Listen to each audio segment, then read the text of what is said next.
challenge yourself and don't give up.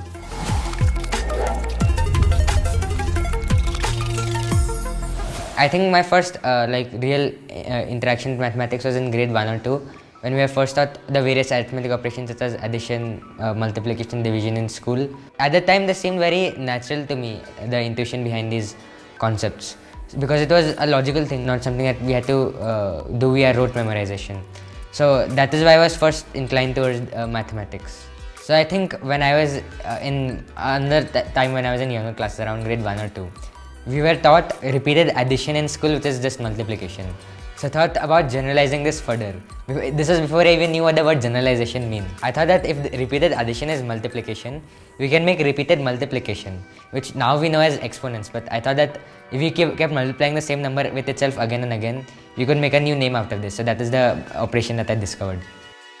He has always been interested in mathematics right from when he was an extremely young kid. I remember in upper KG or first grade, he invented some new kind of multiplication formula and devised his own rules about it.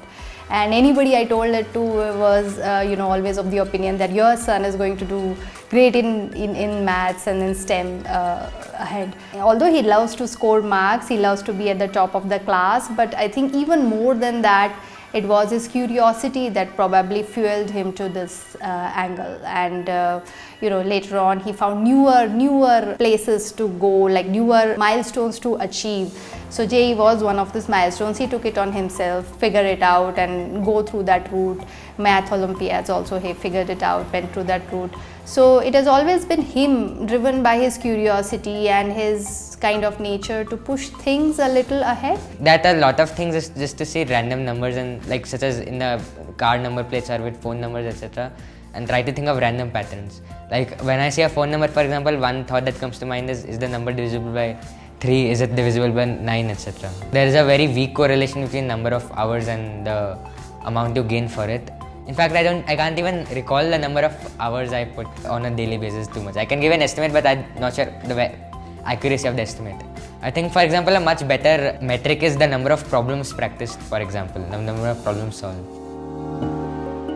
Nationally, I qualified for Olympiads INPHO, INCHO, INMO and INAO.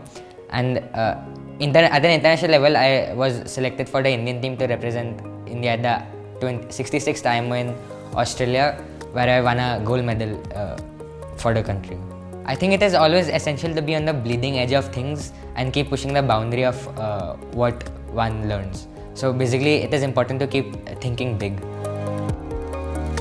One of the most difficult things as parents to see is when your kid is struggling and you don't know the tools to help them out of it, right? So moments of self-doubt, no amount of telling them that you are good and we are happy with what you have achieved will help soothe their fears and soothe their anxiety. That hurts a lot.